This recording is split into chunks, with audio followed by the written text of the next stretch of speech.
Assalamualaikum warahmatullahi wabarakatuh. Yang pertama saya ingin menyampaikan syukur kehadirat Allah atas seluruh karunia yang telah diberikan kepada kita. Sehingga pada pagi hari ini pun kita diberikan kesempatan yang luar biasa dalam rangka acara pada pagi hari ini. Dan menurut saya ini adalah acara yang sangat penting. Kenapa penting? Karena menyangkut kelangsungan kita semuanya. Ya.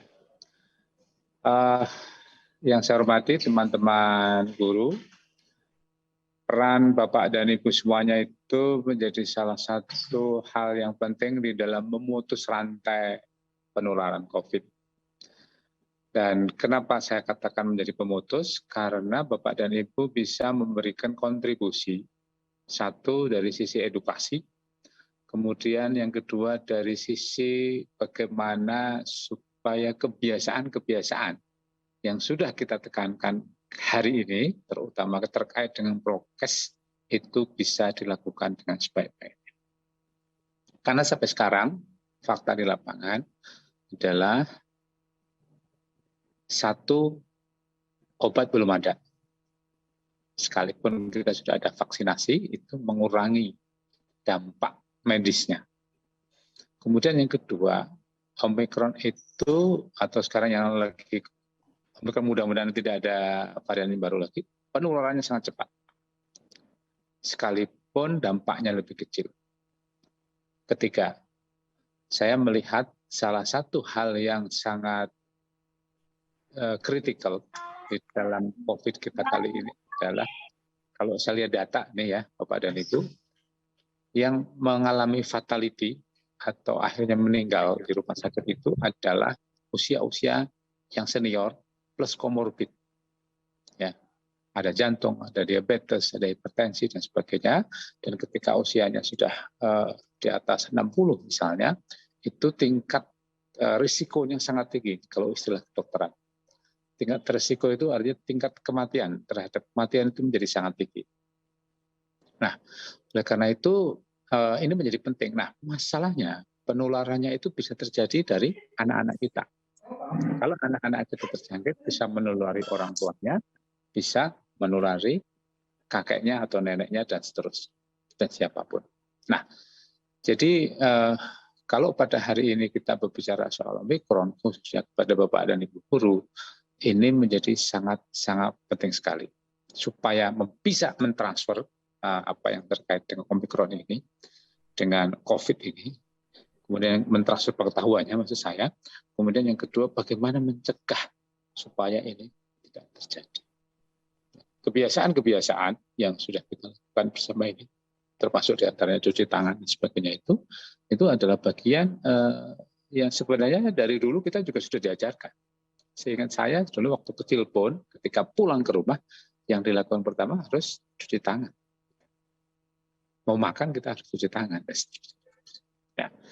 Jadi peran sentral ini mohon bisa dimanfaatkan dengan sebaik-baiknya, karena Bapak dan Ibu tentu saja akan menjadi salah satu penentu motor penggerak supaya pandemi ini bisa segera turun. Dampaknya kita sudah merasakan. Murid-murid TK banyak yang nggak masuk, yang daftar juga semakin sedikit. Dan itu tidak dialami di tingkat taman kanak-kanak. Di SD juga, SMP juga, SMA juga, bahkan perguruan tinggi. Beberapa perguruan tinggi itu misalnya muridnya tinggal 50% sekarang. Karena banyak faktor. Ada faktor ekonomi, ada faktor kesempatan. Kalau kemudian kita tidak bersama-sama menyelesaikan Omikron ini, maka kemudian waktunya akan berjalan terus. Dan kita menyadari bahwa pendidikan dengan online tidak sepenuhnya bisa menggantikan apa yang dilakukan secara offline, terutama terkait dengan perilaku, terutama terkait dengan mengasah perasaan dari anak-anak kita, mengasah disiplin, mengasah keagamaan dan sebagainya tidak bisa ditransfer via online. Barangkali ini yang ingin saya sampaikan Bapak dan Ibu, tetapi di sisi lain kemudian memang harus ada kreativitas baru bagaimana kita bisa melakukan proses belajar ini menjadi sebaik-baiknya dan tidak hanya dari sisi pengetahuan saja yang harus kita perbaiki, tetapi dari hati dari anak-anak kita itu menjadi sangat penting. Kami dari Pimpinan Pusat Muhammadiyah, khususnya MPKU, berusaha keras untuk sama-sama. Setidaknya selain program yang dilakukan hari ini, kita juga melakukan vaksinasi di berbagai tempat. Dan seandainya Bapak dan Ibu guru, saya mohon bisa juga segera vaksinasi ketiga atau booster, supaya seandainya terkena COVID pun dampaknya tidak akan terlalu parah. Dan kemudian seperti flu biasa, makan yang banyak, minum obat vitamin, setelah itu bisa kembali lagi bekerja seperti sedia kala. Sekali lagi terima kasih kepada seluruh panitia yang telah bersama-sama menyelenggarakan ini, dan tetap semangat Bapak dan Ibu, tetap menjaga prokes, jangan lupa ini masker ya, untuk tetap selalu dipakai pada saat di luar. Kemudian yang kedua juga cuci tangan, dan bisa mungkin sampai sekarang masih menghindari kerumunan massa dalam jumlah yang banyak. Oleh karena itu saya berharap Bapak dan Ibu tetap diberikan kesehatan supaya bisa tetap memberikan kontribusi di dalam pendidikan di Indonesia dan juga di dalam penanganan pandemi secara keseluruhan.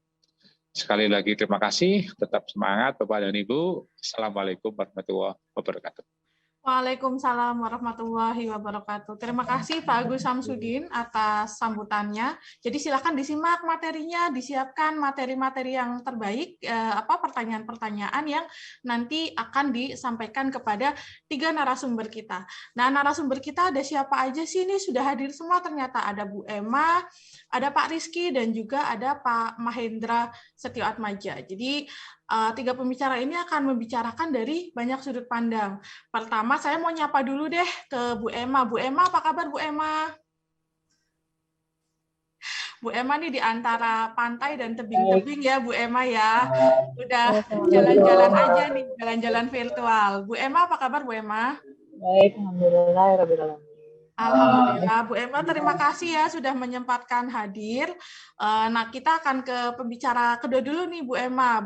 Kepada Pak Rizky, tadi sudah hadir juga. Pak Rizky, saya mau nyapa Pak Rizky dulu. Apa kabar Pak Rizky? Alhamdulillah, baik Mbak. Ya, betul. Nah, ini banyak banget nih teman-teman yang satu kampung gitu ya sama Pak Rizky dari Pekalongan. Jadi, halo. Jadi selama orang Pekalongan, nanti silahkan menyimak sampai akhir. Pak Mahendra. Assalamualaikum. Waalaikumsalam. Iya, Pak Mahendra, terima kasih sudah menyempatkan ya acara pada pagi hari ini. Nanti Pak Mahendra akan bicara mengenai kebijakan setelah Bu Emma dan juga Pak Rizky. Gitu Pak Mahe. Terima kasih Pak Mahe ya. Teman-teman, tanpa berlama-lama, kita akan ke materi pertama dulu ya. Jadi mohon Pak Rizky dan Pak Mahe berkenan menunggu. Kita akan menyimak bersama. Paparan pertama dari siapa sih Mbak Dede? Nah, paparan pertama ini kita akan dengarkan dari Bu Emma Rahmawati. Kenapa harus dari Bu Emma? Iya, Bu Emma adalah salah satu advisor program RCC MPKU PP Muhammadiyah yang selama ini membersamai tim kami. Jadi beliau akan memaparkan mengenai perilaku sehat di sekolah untuk pembelajaran aman. Jadi tadi kalau kita udah dengar, jangan berkerumun, jangan lupa untuk cuci tangan dan seterusnya. Ini akan dijelaskan lebih lanjut oleh ahlinya. Beliau adalah Dr. Emma Rahmawati, dokteranda Magister Kesehatan. Kepada Bu Emma, waktu dan tempat kami persilahkan.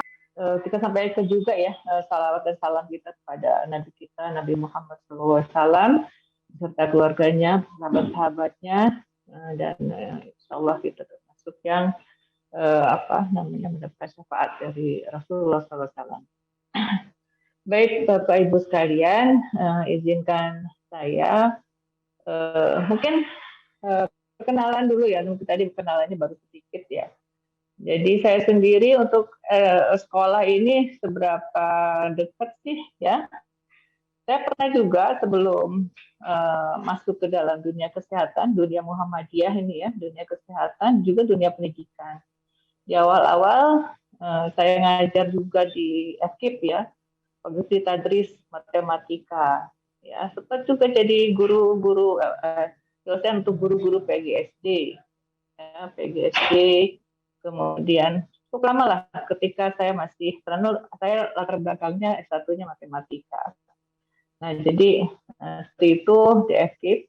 Ya, jadi memang mungkin saya tidak mau menggurui kalau dalam hal kependidikan, ya bagaimana cara mendidik di sekolah dasar dan sebagainya, atau tingkat yang lebih atas lagi, Bapak Ibu sekalian itu sudah ahlinya, ya sudah ahlinya. Jadi saya hanya sedikit menambahkan, dan mungkin juga sudah pada tahu karena sebagai satu lingkungan sekolah, maka sekolah yang sehat, yang safe, yang aman itu sudah menjadi salah satu indikator kualitas dari layanan pendidikan yang diberikan sekolah. Ya, izin share ya. Ini saya share warnanya ceria-ceria. Iya Bu, senang banget ngelihatnya Bu. Supaya kita tidak selalu ceria, tidak selalu cemberut dengan kondisi sekarang ini. Oke. Jadi helpful, dan mohon maaf nih saya ini banyak pakai bahasa Inggris, bukan nggak jago, bukan pengen sok-sokan bahasa Inggris, tapi ya sekali latihan bahasa Inggris ya, tentu Bapak Ibu guru juga salah satu kompetensinya tentu bisa bahasa Inggris, apalagi di zaman sekarang, zaman now ini ya, anak kecil, cucu saya aja udah jago bahasa Inggrisnya, heran ya. Dengan interaksi yang demikian sama ya, dengan intens dengan medsos ya, tentu yang positifnya dia tanpa kita ajari pun gitu ya, mengerti, bahkan istilah-istilah yang bikin ketawa, kalau dia ketawa kita nggak tahu gitu ya. Nah, jadi itu adalah kondisi sekarang ya, jadi kita tidak usah juga terlalu ekstrim menghadapi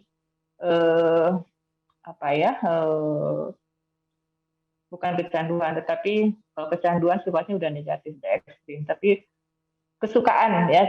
Memang menarik ya, medsos itu dibuat semenarik mungkin, dan bagaimana kita memang mengaturnya. Dan itu bisa menciptakan kreativitas, bisa mengembangkan wawasan dan seterusnya.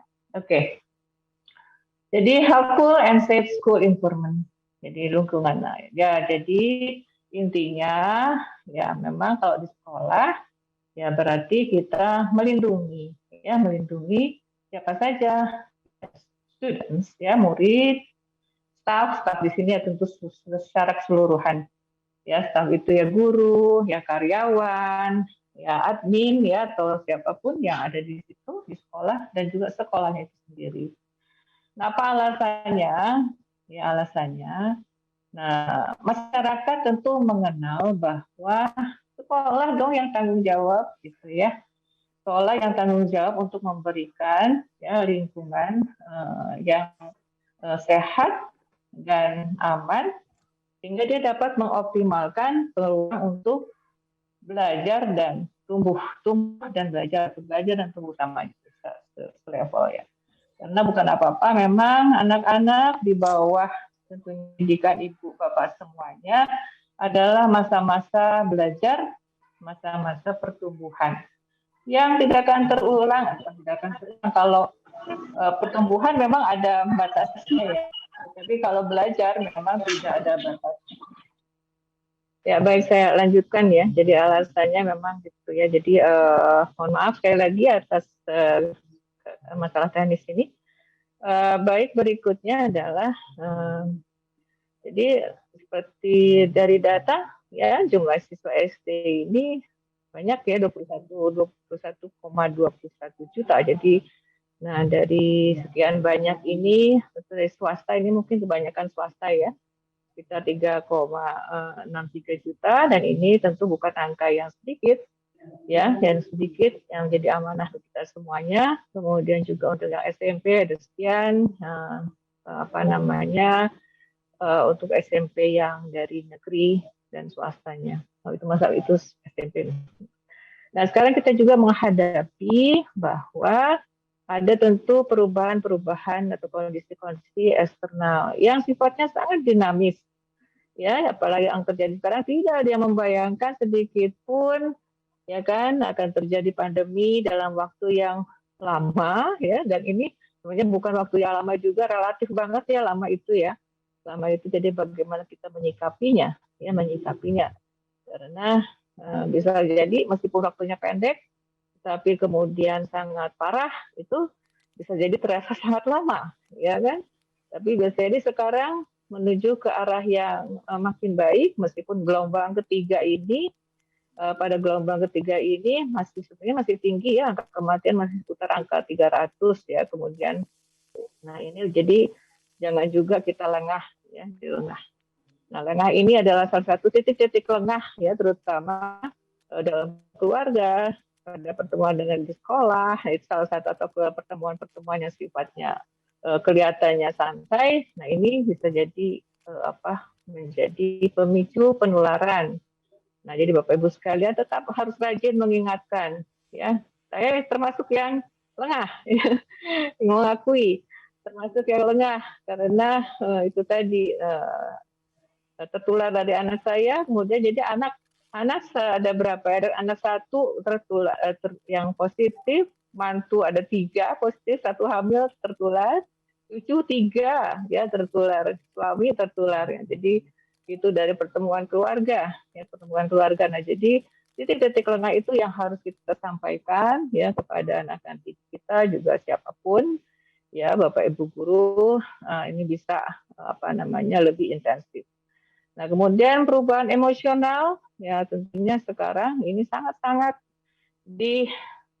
nggak tahu ya, ini kalau anak-anak SD gimana, SD SMP, apakah isu-isu perang ya, isu-isu banyak hal, kalau ibu-ibu sih sudah banyak nih ya yang menguras emosi, terutama Bapak Ibu, tapi juga ya guru, sebagai guru jangan sampai kita terbawa ketika kita menyampaikan materi pelajaran ya, karena kondisi emosi guru bisa jadi ya sangat berpengaruh pada saat memberikan materi pelajaran. Nah, kemudian sosial, pola hidup sosial sekarang tentu banyak berubah dan orientasi anak sekarang atau anak-anak sekolah sekarang lebih kepada hal yang sifatnya tentunya IT.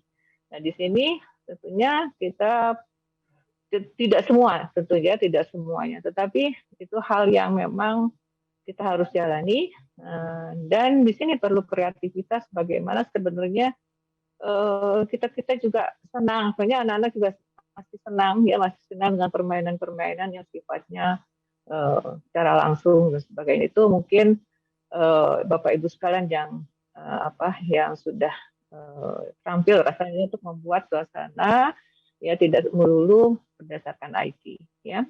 Situasi politik dengan sekolah Merdeka Belajar itu lumayan bikin mumet ya Bu ya, dosen juga sama aja. Nah, jadi ini juga jangan sampai menjadikan kondisi kemudian malah stres, kemudian menurun lah ya, sehingga itu tadi sudahlah kita lalai, kemudian imunitas dari hal stres ya, penanganan stres juga rendah. Nah, ini bisa menjadi hal yang memudahkan ya virus itu masuk dan menjadikan lebih parah. Nah, bagaimana kita bisa efektif kerjasama? Nah, kerjasama ini kunci lah sebenarnya ya, kunci dari untuk menciptakan ya kondisi lingkungan yang safe dan sehat, yang aman dan sehat. Siapa? Teachers nih, guru sebagai advocate ya, mengadvokasi ya, termasuk juga staf yang lainnya. Apa maksudnya sebagai advocate itu dia mempromosikan pengembangan dari layanan ya, kita merencanakan yang pelayanan yang sesuai, ya, yang sesuai, kemudian yang sifatnya mendidik, kemudian juga dapat mengidentifikasi ya apa kebutuhan, ya, kebutuhan dari siswa, ya, dari siswa. Jadi kebutuhan siswa itu memang yang harus kita perhatikan. Nah, tentu ini yang paling hafal kondisi siswa masing-masing gurunya. Ya, guru itu tahu persis, ya. Guru itu tahu persis si A, si B, si C. Nah, ini nggak tahu nih sejak zaman online seperti ini, terutama untuk murid-murid baru, tentu tidak sedekat ya, tidak kita mengenal karakter masing-masing siswa. Nah, ini mungkin nanti ada yang bisa menjelaskan lebih dalam ya. Tapi tadi suasana itu bisa menimbulkan sesuatu yang sehat, ya, satu sehat. Pokoknya kondisi itu sehat itu bisa dari berbagai hal, ya, yang bisa menjadikan energi positif, ya. Kemudian yang lain adalah kerjasamanya itu yang guru. Yang kedua adalah tentu siswanya terlibat. Ya, kalau siswanya pasif, nah ini kita harus bisa mengidentifikasi ya siswa-siswa mana yang pasif sifatnya. Jangan dibiarkan, ya, karena itu bisa jadi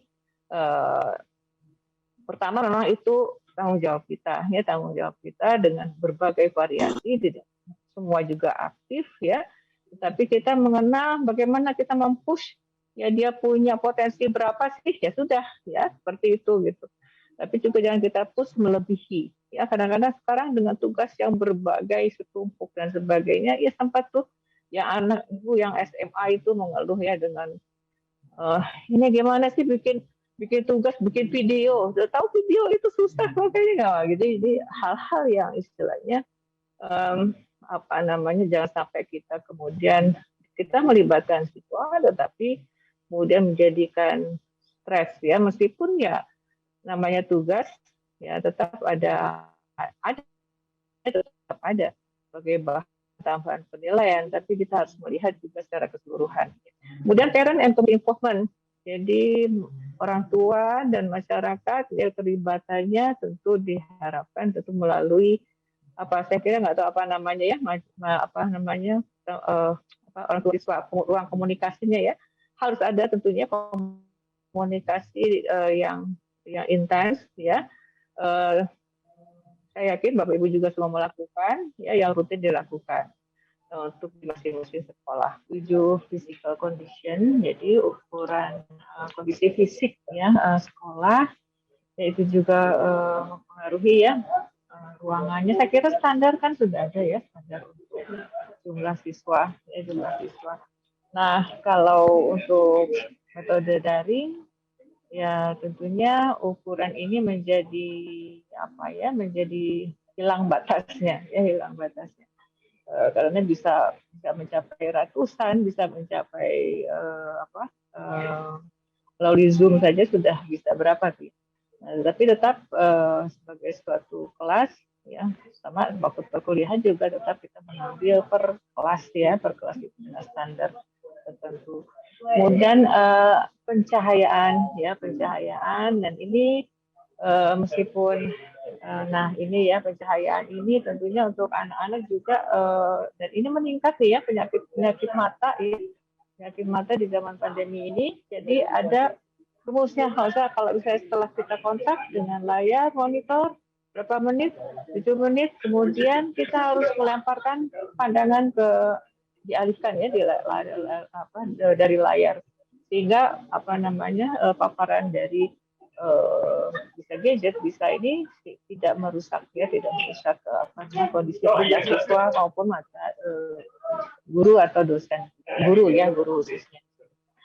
Nah kemudian pemilihan warna tentu ini masih terkait dengan ruang yang fisikal ya ventilasi. Nah ini juga nantinya ketika akan kembali ini akan menjadi sangat berpengaruh ya ventilasi ini mungkin juga yang sudah melakukan uji coba untuk pertemuan yang secara luring ya. Jadi karena paparan itu tentu itu tadi ya ada ada perkaliannya lah gitu ya. Artinya kita bisa mengurangi penularan itu semakin sedikit kita, artinya tidak terlalu lama ya pertemuan itu berlangsung dalam satu ruangan yang tertutup dan ventilasinya itu sangat misalnya tertutup atau bagaimana. Tentu akan lebih baik kalau di luar negeri. Mungkin untuk yang terbuka itu banyak yang sudah melepaskan ya prokesnya, tetapi sekali lagi dari sisi kehati-hatian ini untuk kita harus bisa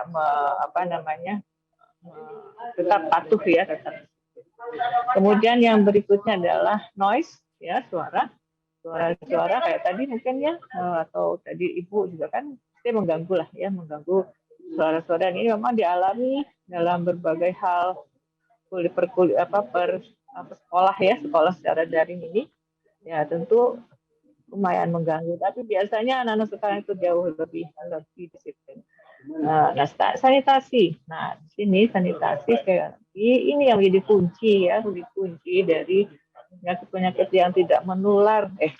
Penyakit yang menular ya, dari cuci tangan, hal yang simpel, yang sederhana ya, cuci tangan pakai sabun. Ya, ini ala kulli hal ya, ala kulli hal Allah itu memberikan jalannya, mengingatkan kita dengan adanya pandemi ini. Karena kunci dari pencegahan COVID ini kan sifatnya promotif ya, sifatnya preventif ya, sifatnya pencegahan. Jangan sampai masuk. Salah satunya cuci tangan ya, cuci tangan pakai sabun tadi. Nah, di situ itu efeknya banyak sekali ya terhadap penyakit, tidak hanya COVID. Nah, gitu ya. Kemudian aksesibilitas ya, jadi bagaimana kita mengatur jalan masuk, jalan keluar. Nah, ini saya kira sudah juga Bapak Ibu mengalami mungkin beberapa lokasi bagaimana supaya tidak terjadi memang persentuhan itu ya, sesedikit mungkin kita mengatur alur sehingga tidak terjadi kerumunan, intinya sih. Kemudian yang berikutnya adalah positif emosional, ya, tidak hanya fisik tapi emosional. Nah, ini tentu masalah mental saat ini, penyakit mental juga cukup tinggi, dan mental itu sangat berpengaruh ketika khususnya ketika zaman awalnya pandemi. Ya, pandemi itu yang pada saat ada virus Delta, ya tentunya bagaimana terutama kekalutan yang terjadi, dan ini sangat mempengaruhi kondisi seseorang dalam hal mengatasi daya tahan mental, melihat misalnya kalau dia ke rumah sakit ya, maka dia akan melihat berbagai kondisi kan ya. Mungkin sekali-sekali boleh diperlihatkan ya, anak-anak itu bagaimana sih kondisi yang sakit itu, tentu tanpa harus mengganggu pasien ya, ada aturan, ada etika. Tetapi atau dengan video atau apa ya. Jadi bagaimana kita menghadapi hal seperti itu sehingga tidak terlalu kaget ya si anak-anak tersebut. Nah, jadi memang kondisi mental ini akan banyak sekali pengaruhnya terhadap kesembuhan seseorang dalam berbagai penyakit ya, kan penyakit tidak menular pun bisa data-data banyak yang menunjukkan bahwa kita ada pengaruhnya, ada hubungan antara kondisi mental seseorang dengan tingkat kesembuhan. Nah, sekarang bagaimana kita merencanakan ya program-program promosi kesehatan ini? Ya, jadi tentu kita harus melakukan pendidikan ya, kemudian partisipasi anak, kemudian bagaimana melakukan kebijakan, kemudian melakukan screening jelas ya. Screening itu termasuk di screening itu kita ya mengidentifikasi ya masing-masing siswa ya dengan hal-hal yang menanyakan hal-hal yang standar saja ya, standar saja untuk juga kita bisa sehingga kita bisa mengidentifikasi, mendiagnosis lebih awal ketika siswa kita misalnya merasakan gejala-gejala ya sakit. Nah, sekarang misalnya Indonesia itu sangat banyak masalah kesehatannya ya. Dan termasuk anak-anak termasuk ya TB, angka TB tinggi sekali di Indonesia itu nomor 1 di dunia itu ya, 1 apa 2 ya di dunia. Nah ini banyak usia produktif ya, jadi ini yang TB termasuk juga yang salah satu mengancam ya, itu juga terkait dengan masalah penyakit ispa ya kan, saluran paru ya bagian atasnya. Kemudian ini yang sedang juga oleh Kemenkes dikerjasamakan ya dengan Muhammadiyah. Kemudian di sini kita lihat juga bahwa staf juga ya harus kita libatkan ya. Mengapa? Ya kita buat program-program apa. Jadi selama ini nanti ingin tahu juga ya Ibu, kalau ada yang memberikan, nah ini Bu Dede ya, kalau ada yang bisa memberikan contoh bagaimana melakukan upaya promosi kesehatan atau kegiatan untuk staf nih, untuk staf sehingga staf itu sekarang ini ya banyak karena banyak yang work from home, maka dia tambah gemuk ya, badan itu tambah gemuk, fisik tidak tidak fit lah ya, gitu, tambah gemuk, kemudian kurang gerak ya, makanya juga tidak terjaga seperti itu. Jadi ini salah satunya ingin nanti ada khusus nih kalau misalnya ada yang membuat program-program yang melibatkan guru atau staf ya, yang sehingga istilahnya tidak terjadi indikator-indikator bahwa guru dan staf itu tidak fit ya. Bagaimana meskipun olahraga juga harus teratur, harus terukur ya, teratur dan terukur. Hanya sekali-sekali main bola atau hanya sekali-sekali jalan kaki nggak bisa, itu sekali-sekali itu harus terukur ya, terukur dan teratur ya. Berapa minimal per hari ya untuk olahraga itu? 30 misalnya 30 menit, maka dia harus 5 kali sehari. 5 kali dalam sepekan. Jadi totalnya 150. Ya, jadi lebih dari itu juga termasuk yang berlebih, tapi itu ukurannya seperti itu. Ya, jadi 3 kali 5 ya, 150 menit lah. Ya, itu dianggap cukup untuk olahraga yang teratur dan terukur. Kalau misalnya sekali 50 menit, maka dalam 3 kali satu pekan itu sudah cukup. Karena otot-otot juga kan perlu istirahat. Ya, jadi kalau misalnya Senin, tahu Selasa ya olahraga lah, ya olahraga 20 menit misalnya. Senin, Selasa, Rabu Rabu olahraga lagi, Kamis saum, Jumat olahraga lagi, cukup tuh ya.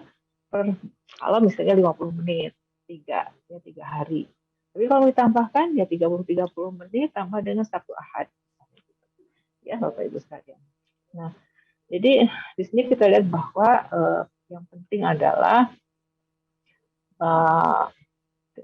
tanggung jawab guru di sini tentunya sangat menentukan ya.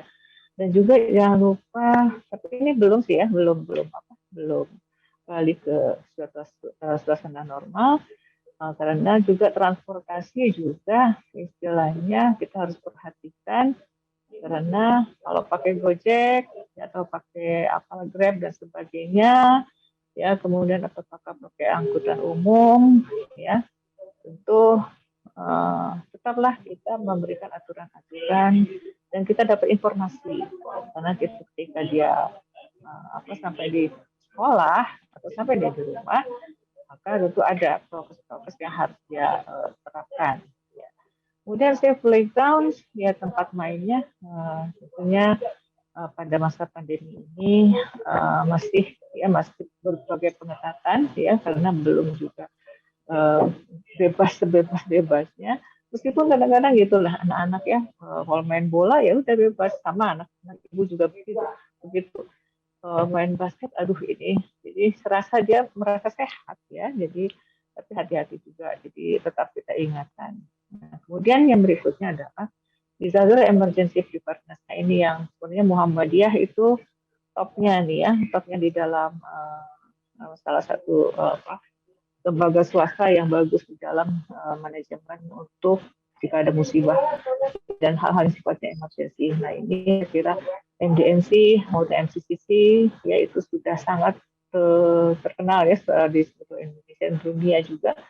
Nah, dan Indonesia kita tahu bahwa negara yang penuh dengan itu tadi potensi-potensi. Nah, ini harus kita kenal ya, sehingga ketika kita memang punya riwayat tempat lokasi sekolah kita itu pernah mengalami apa, misalnya banjir atau misalnya gempa, ya. Nah, tentu ini yang harus menjadi prioritas karena kita tidak tahu biasanya itu mendadak sifatnya, ya. Jadi, seperti itu.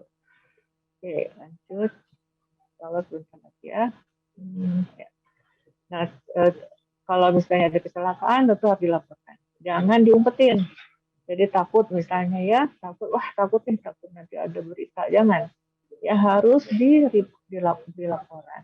Ya, sekecil apapun itu harus dilaporkan. Untuk apa? Ya untuk mencegah supaya tidak terulang. Ya, tidak terulang.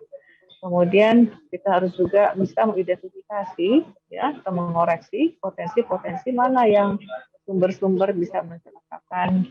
Misalnya ada beberapa banyak saya kira ya di lokasi sekolah itu misalnya genangan air ya, kemudian mungkin trap tangga, misalnya ada tangga. Nah, kemarin saja Ibu sempat di sekolah ya lagi vaksinasi.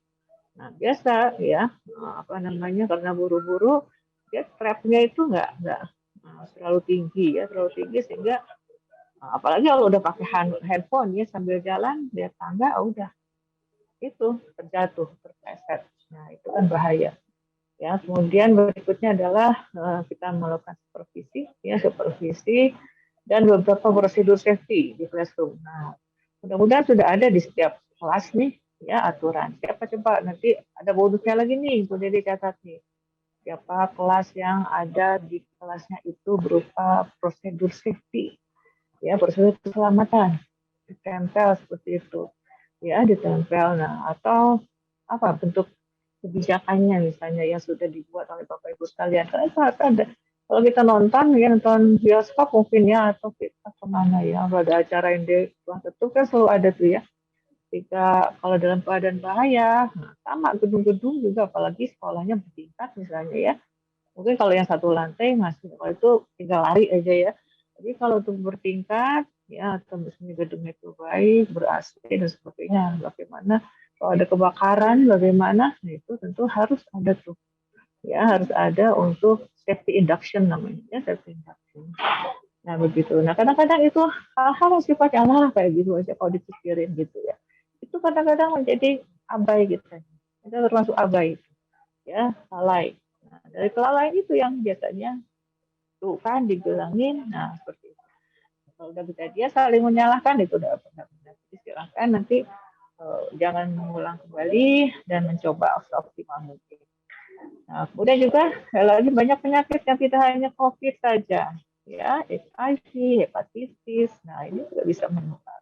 Dan berbahaya bukan juga bahkan istilahnya yang DB ya, DB juga ini memang bukan bloodborne patogen ya, kalau itu dari nyamuk kan ya, indikator PHBS salah satu kan memberantas serang nyamuk ya. Nah jadi DB juga tinggi sekali angka kematiannya ya, terutama untuk anak-anak gitu. Nah jadi yang hal-hal yang sifatnya juga ya mau tidak mau, kalau di Jepang itu orang yang flu aja itu udah memang biasa dari dulu sebelum ada pandemi ini, ya memang sudah terbiasa pakai kalau dia merasa batuk gitu kan yang akan bisa menularkan kuman melalui airborne itu sudah otomatis pakai. Nah sekarang itu dipaksa ya, jadi alhamdulillah sih sudah menjadi kebiasaan meskipun dengan segala macam bentuk kualitas maskernya, tapi sudah menjadi kebiasaan. Walaupun yang belum, ya kita terus ya sabar menasihati. Nah, PHBS saya kira ini harus minimal, ya minimal harus ada di sekolah, ya cuci tangan dengan sabun tadi. Jangan dikhawatir harus ini, ya memang kondisi sakit atau tidak Allah yang menentukan, tapi ada sisi upaya, ya sisi upaya manusia. Ini adalah bagian dari sisi upaya manusia, ya yang memang kita sepakati untuk diterapkan di sekolah, ya untuk jajan sehat. Nah, walaupun ini kalau sekolah muslim ya tentu dengan halalan thayyibannya, ya kan, jamban bersih sehat. Nah, ini saya kira silakanlah ini menghitung-hitung kembali, mengukur, melihat kembali untuk nanti persiapan nanti, karena ini adalah potensi-potensi yang berisiko, ya berisiko untuk menyebabkan penyakit, khususnya penyakit menular. Ya, olahraga teratur, ya. Nah tadi seperti yang Ibu sampaikan, teratur dan terukur, ya, memberantas titik nyamuk, apalagi zaman-zaman hujan, musim hujan misalnya, ya. Sekarang udah nggak jelas kan ya musim hujan dengan musim kemarau itu kapan, dan dia memang pola DB sekarang tidak hanya pada musim hujan, ya, akhirnya sepanjang tahun begitu. Kemudian tidak merokok. Nah ini saya kira, tapi ini tidak merokok ini lucu juga ya, apa namanya, ya kita tahu, dan memang ini mau tidak mau ini harus teladan dari para guru, ya, kepala sekolah, staf, ya, tukang-tukang mungkin yang sedang bekerja di situ, tukang taman, tukang bersih sampah atau apa, ya tidak merokok lah ya di lingkungan sekolah. Mengapa? Karena memang masih ditemukan. Bahkan di sekolah kemarin itu ibu ke pesantren, ini pesantren sih ya, pesantren di Garut nih, ternyata masih ada nih. Jadi santri yang ngerokok gitu ya. Nah, jadi apa namanya, padahal kualitas sudah kualitas yang, dan itulah tantangannya ya, tantangannya. Jadi karena apa? Karena tidak ada sanksi, tidak ada sanksi ya untuk yang merokok itu. Nah, kemudian berikutnya membuang sampah. Nah, sampah juga di beberapa kemarin saya memang nggak ke sekolah-sekolah, tapi saya kebetulan tugasnya pesantren-pesantren. Nah, sampah itu masih jauh lah, masih jauh dari ideal, ya jauh dari ideal. Tapi kalau yang di Darul Arqam, ya dari beberapa pesantren itu ada contoh yang bagus, ya ada contoh yang bagus, ada ya, tapi nggak banyak ya, nggak banyak. Jadi untuk pembuangan sampah ini juga masih problem. Kemudian untuk lingkungan yang sehat, saya kira ya kerja bakti. Nah ini tentunya bisa ya, meskipun pandemi juga masih bisa kerja bakti ya, nanti luapannya terbuka. Nah baik, nah berikutnya drug free ya, ini saya kira insya Allah atau ada kasus kan ya. Nah, kalau ada kasus tentu ini pertanyaan yang besar ya, ada apa ini ya, faktor apa, karena memang sasaran-sasaran untuk rokok ya, sasaran untuk obat-obat terlarang ini memang ke remaja ya, termasuk e-cigar ya, rokok apa elektronik. Nah ini sana ke desa-desa dah ya, dan peraturannya ini dan dengan mudah sekali untuk mendapatkannya lewat internet. Nah, jadi sekali lagi ini mohon, itu bukan sama sekali bukan tidak bahaya, sama saja itu penipuan ya, penipuan yang sangat-sangat. Bukan berarti mau berhenti merokok ganti dengan e-cigar, wah jangan, itu penipuan ya, karena tetap mengandung apa kadar nikotin di dalamnya ya, seperti itu. Lalu nutrisi, jangan lupa healthy eating. Nah, kita sudah punya juga secara nasional piring nasiku, ayo. Nah, coba lihat di sini ada 2/3 porsi lauk pauk, buah-buahan, nah sayuran 3-4 porsi, makanan pokok 3-4 porsi. Nah, ini bisa dikuiskan juga nih nanti untuk bonus nih ya, bonusnya dapat apa yang dapat hadiah ya untuk piring nasiku. Ya, karena ada tuh ketentuan. Apakah ini pernah juga ya? Apakah ini pernah juga Bapak Ibu sampaikan untuk ini? Karena itu tadi ya, kita batasi ya GGM. Apa tadi GGM? Gula batasi, garam batasi, dan minyak. Nah, apalagi gula ya, gula dari karbo ya, gula khususnya ya, karena memang untuk yang COVID itu memang angka tingkat keparahannya, salah satu komorbid yang paling besar itu yang mereka yang diabetes, ya mereka yang memiliki diabetes itu terbukti ya dari riset yang ada itu memang tinggi sekali pengaruhnya. Ya untuk bisa berparah atau kematiannya sangat tinggi di kalangan orang yang diabetes. Dan ya kita masih ya mengkonsumsi yang manis-manis, minuman manis, jajanan yang manis-manis, coba dikontrol tuh ya apa siswanya, apakah juga, karena kadang susah untuk mengatur jajanan anak nih ya, seperti itu. Nah, silakan berkoordinasi dengan orang tua. Nah, jadi sekali lagi hanya mengingatkan PHBS dan tadi seperti program ini adalah vaksin. Jangan lupa tidak hanya PHBS dengan indikatornya. Nah, vaksin tadi memang ya vaksin ini alhamdulillah sudah pada anak-anak. Ya, tapi yang 6 tahun ke bawah kita menunggu tentu jenis vaksin yang tepat dan harus sesuai dengan ketentuan dari ahlinya ya. Tapi untuk usia 6 tahun ke atas sudah ya, dan ini menjadi prasyarat lah. Kenapa? Memang anak kecil relatif lebih cepat ya sembuhnya dari COVID ini, terutama untuk masa Omikron ini. Tapi kalau udah anak sakit itu luar biasa deh. Ya, anak cucu saya itu nggak bisa makan obat gitu ya. Jadi nggak masuk obatnya. Jadi seperti itu, anak-anak itu memang nggak gampang ya. Nah, kemudian jadi vaksin maupun orang tua, staf dan seterusnya. Dan beberapa wilayah saya dengar masih rendah nih. Ya, kalau mau di PPKM-nya mau dipercepat, nah di Banten, Madura, nih ya, jadi masih kecil 20%-an nih ya tingkat cakupan vaksinnya itu. Nah, jadi hati-hati. Kemudian kita harus saling mengingatkan ya untuk selalu mempraktikkan paling tidak 3M ya. Kemudian kalau merasa sakit atau demam, ya kita harus sampaikan dengan jujur, jangan ngumpet-ngumpet, ya ngumpet-ngumpet takut ketahuan, akhirnya kemudian menularkan pada yang lain. Ya mudah kok ya itu, nanti kan tinggal dikasih obat gratis, gitu kan.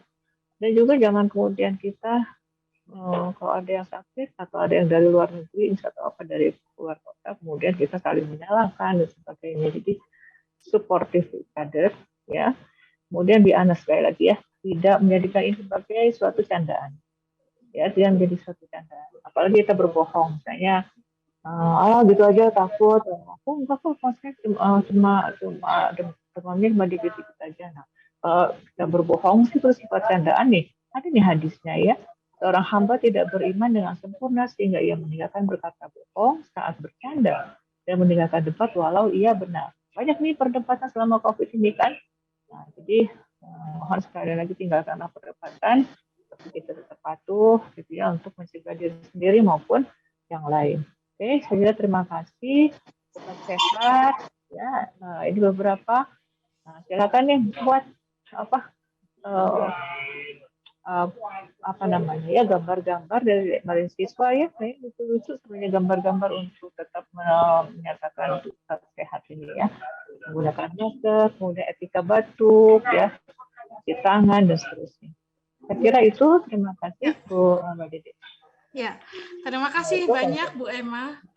Jadi memang tadi ternyata untuk perilaku sehat tuh harus dipikirkan semuanya gitu ya teman-teman. Mulai dari bangunan fisik, mulai dari perjalanan siswa, mulai dari rumah sampai ke sekolah, dan juga tidak cuma guru dan siswa, ternyata juga ada staf untuk tetap melakukan promosi kesehatan, karena menjaga kesehatan diri sebagai staf juga bagian dari menjaga sekolah secara keseluruhan. Jangan lupa, jangan ada yang ditutup-tutupin. Kalau ternyata ada yang positif satu, terbuka aja untuk kepentingan yang lebih luas. Baik, terima kasih banyak Bu Emma atas paparannya. Sekarang kita masuk dulu deh ke Pak Rizky. Silakan Pak Rizky. Halo, selamat pagi. Assalamualaikum warahmatullahi wabarakatuh. Bapak Ibu semuanya. Waalaikumsalam warahmatullahi wabarakatuh. Semoga dalam keadaan sehat. Terima kasih untuk waktu yang diberikan. Izin saya share screen terlebih dahulu. Mbak Dede sebentar. Oke, monggo. Nah, baik Bapak Ibu, dalam sesi kali ini saya akan mencoba membicarakan tentang gimana sih sebagai guru, sebagai tenaga pendidik itu ngerancang pembelajaran di masa pandemi. Saya paham Bapak Ibu, kondisi pandemi itu tahun 2020 itu bagi kita tuh kayak sesuatu yang mengagetkan kita, sesuatu yang baru, sesuatu yang bikin kita bingung harus ngapain. Orang tua kadang marah-marah, kadang anak disuruh ini, suruh itu juga nggak mau. Beberapa kali juga ketika kita melaksanakan pembelajaran di masa pandemi, anak bosan, anak kesulitan dalam mengikuti pembelajaran kita, kemudian juga pembelajaran kita itu bingung, ini apalagi ya, kok rekan-rekan saya sudah aku tiru caranya, tapi kok nggak pernah berhasil kayak gitu. Nah, semoga pada sesi hari ini saya mau berbagi nanti bisa menginspirasi teman-teman semuanya. Baik, saya next. Nah, teman-teman semuanya perkenalkan, saya Rizky Ramadhani, bisa dikunjungi di Instagram saya @rizkyrahmat. Saat ini dipercaya sebagai Ketua Unit Kampus Pemimpin Merdeka, sebuah lembaga yang ingin menumbuhkan penggerak-penggerak pendidikan di berbagai daerah di Indonesia. Saya juga seorang YouTuber ataupun pembuat konten. Nanti teman-teman bisa lihat konten-konten saya di Instagram. Saya juga guru bahasa dan sastra Indonesia. Pada sesi hari ini, teman-teman, ini tujuannya, goals-nya, jadi ini layaknya di kelas, atau layaknya kita mau berpergian, kan kita harus tahu tujuannya mau kemana dulu ya. Yang khawatirnya kalau saya nggak nyampein tujuannya, teman-teman bingung, sebenarnya mau diajak kemana sih sama Pak Rizky ini. Nah, jadi harapannya nanti melalui sesi ini, teman-teman bisa paham, bisa mengetahui pembelajaran yang efektif, aman di masa pandemi itu kayak apa, teman-teman. Ya, nah kemudian nanti teman-teman juga bisa mulai merancang, berarti bukan sekedar paham, tapi teman-teman juga bisa merancang pembelajaran yang efektif di masa pandemi itu seperti apa. Baik, pembelajaran kali ini mungkin akan lebih interaktif, teman-teman. Di sini saya menayangkan sebuah gambar, block tree namanya. Nah, saya ingin tanya sama teman-teman semuanya, silahkan nanti tuliskan nomor berapa di kolom komentar yang menggambarkan pembelajaran masa pandeminya teman-teman. Kira-kira perasaan teman-teman nomor berapa? Coba dilihat, nomor 1 yang lagi kesusahan naik, nomor 2 yang membantu teman-temannya, nomor 3 yang dibantu, nomor 5 biarinlah ya, atau jangan-jangan nomor 20 sudah pede, sudah bisa melaksanakan pembelajaran jarak jauh, melaksanakan pembelajaran di masa pandemi. Silakan teman-teman. Kalau dari block tree ini, teman-teman nomor berapa? Kan tulis di kolom komentar. Saya ingin tahu. Ada yang terjun bebas juga ya, Pak? Iya, ada yang terjun bebas. Aduh, kok pusing, nggak bisa ini, nggak bisa itu. Nah, silahkan teman-teman tulis di kolom komentar. Kondisi teman-teman saat ngajar di masa pandemi itu nomor berapa? 1, 2, 3, 4, 5, 6, 7, 8, 9, 10 sampai 21 kayaknya. Silahkan. Nah, ini udah mulai ya kayaknya ya. Ya. Oke, Bu Aida nomor 11. Nomor 11 itu tuh berangkulan udah mulai di tengah-tengah tapi udah mulai di atas. Selamat Ibu. Oke, kemudian ini Ibu atau Pak ya, Pak Imat atau Bu Imat ini nomor 13 ya. Nomor 13 itu berarti ngerasa sendirian di pojok sana ya. Oke, kemudian ada yang nomor 12 ya, saling membantu ya, Pak Triwawan dari Batam ya. Silahkan yang lain teman-teman pengen tahu. Ada Bu Lesti nomor 15, Bu Lesti nomor 15. Udah berhasil melampaui kesulitannya Bu Lesti, keren. Iya, dulu saya juga sama. Saat-saat awal-awal ngisi seminar bingung gimana caranya gitu ya. Nah, kalau saya lihat beberapa guru tuh sudah mulai beradaptasi, sudah mulai dapat cara, sudah sering refleksi. Nah, ini aku lihat lagi. Bu Wiwit nomor 16. Nomor 16 itu udah di atas, malah bisa bantu temennya, ya, munggung temennya itu nomor 16. Pak absen nomor 3 masih di bawah. Tapi nggak apa-apa teman-teman ya, ada yang juga nomor 18. Kemudian ada yang nomor 16. Oke, dan beberapa yang lainnya ini ada yang nomor 6, ada nomor 12, ada yang nomor 3. Aku boleh ngajak ngobrol sebentar enggak? Jadi harapannya nanti lebih interaktif ya. Silakan, monggo Pak. Sama pengen ngobrol tadi sama, bentar aku lihat. Atau teman-teman silahkan mau open mic bisa raise hand dulu, nanti saya persilahkan ya sebelum saya nunjuk. Kalau nunjuk itu kan nggak bagus ya. Pengen inisiatif dari teman-teman, silahkan yang mau cerita kira-kira nomor berapa, bisa raise hand teman-teman. Monggo Bapak Ibu. Silahkan, nih soalnya lumayan variatif ya Pak, ada yang di bawah 10, ada yang belasan gitu, boleh teman-teman. Dan setiap gambar itu setiap orang kan punya makna yang beda-beda, barangkali nomor 10 maknanya ini, maknanya ini gitu. Ya. Nah, ya monggo, ini udah banyak yang partisipasi, jadi teman-teman nggak apa-apa, nggak ada jawaban salah betul ya Pak Rizky. Iya benar, ini kan ininya sendiri kan. Apa ya kalau aku nyebutnya refleksi ini Mbak, refleksi dari apa yang kita lakukan selama ini. Betul. Monggo Bapak Ibu, ayo, ini nggak akan di-mute nanti. Enggak ada. Oke, atau aku coba yang pingin ngajak ngobrol sama nggak usah deg-degan Bapak Ibu ya ini. Pak Asep Salahuddin open mic Pak Rizky mungkin mau boleh berbagi. Pak Asep nomor berapa dan kenapa Pak Asep, silakan. Nomor 3 ya. Iya Pak, kenapa Pak? Saya lihat nomor 3 itu kan posisi saya di bawah. Dalam artian gini, masa pandemi itu kalau dilihat dari sisi siswa, banyak siswa-siswa yang mengalami kesulitan. Yes, betul. Satu, kesulitan dalam bagaimana cara belajar, dalam kondisi yang sangat terbatas itu bagaimana bisa meraih yang prestasi yang luar biasa kan. Maka ketika melakukan pembelajaran ini, saya berusaha menyelami siswa, ada apa kesulitannya. Satu, kesulitan pada diri sendiri untuk bagaimana sesama teman bisa menjaga jarak. Tapi saya lihat sebagai guru, pengalaman yang sudah dilakukan ketika menyampaikan materi, kita tidak bisa ideal.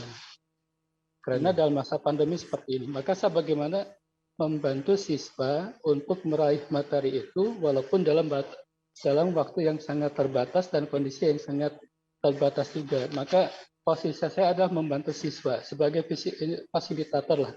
Iya. Mungkin itu gambaran pertama. Makasih. Oke, terima kasih. Kita kasih applause dulu buat refleksinya Pak Asep.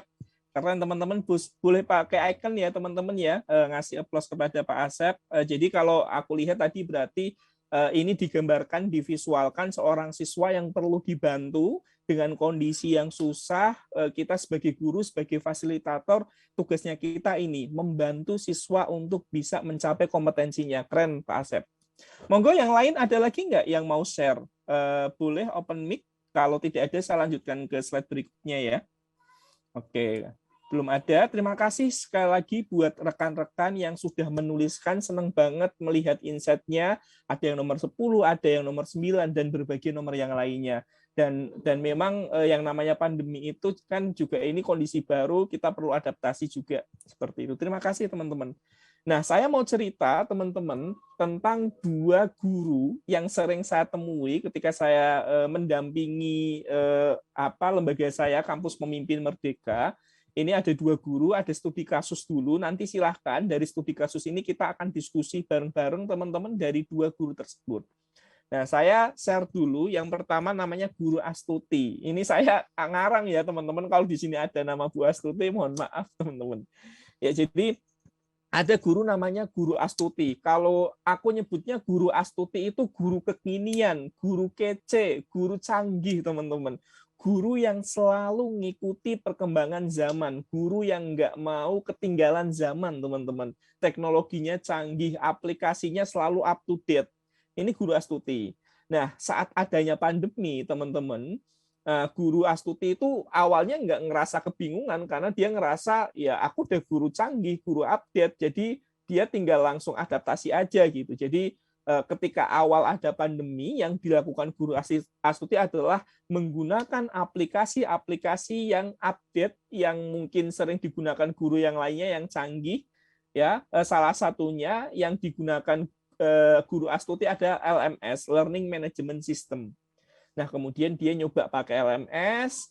Nah, untuk itu dia nyoba materi-materi yang ada dalam buku paket, ya teman-teman, materi yang ada dalam buku paket, dia rangkai menjadi aktivitas-aktivitas, menjadi tahapan-tahapan aktivitas yang ada di LMS. Di akhir nanti ada latihan soalnya seperti itu. Itu yang dilakukan Guru Astuti.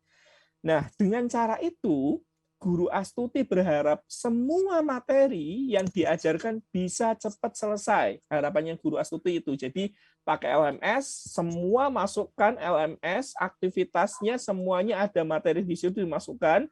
Nah, ternyata teman-teman, beberapa murid banyak yang ngeluh karena kuota dan sinyal. Harus buka LMS yang lambat, yang susah, dengan kondisi yang susah. Tapi Guru Astuti itu terus mendorong murid untuk berusaha menggunakan LMS. Kamu pasti bisa gitu. Itu yang dilakukan Guru Astuti, teman-teman. Oke, diresapi dulu apa yang teman-teman dengarkan tadi, cerita tentang Guru Astuti, guru canggih kekinian yang menggunakan LMS untuk mengajar siswa.